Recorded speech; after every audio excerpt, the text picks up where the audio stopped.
Hello! So mapagpalang araw po sa ating lahat. Ito na naman po inyong Nana. At syempre, as usual, alam na this. Yan o, meron ako nakita. Magandang flowers. At ito yung hitsura niya kapag hindi po siya nakabuka. At ito pagka in bloom na siya. Ayan. So, iilan lang siyang nakabuka pa.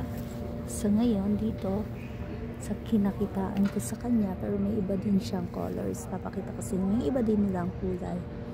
Ito, medyo yellowish siya. Diba, ang ganda. Yellowish. Ito, meron pa dito.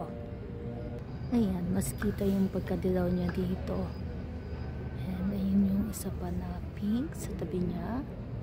At ito pa yung ibang mga pink. Diba? Ayan, mga bubukad-kad pa lang. May white din siya. White and pink. Oh! Kaya yun.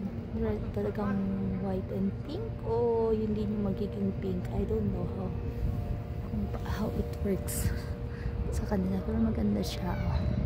Tignan pa natin doon sa banda roon yung puti. Yung puti mismo. Ayan. Ayan naman yung puti. Oh. Puti na puti niya. Na kulay. So, yun lang. Pakita ko lang sa inyo. Yung maganda siya. Maganda sila. Thank you so much for watching. God bless po.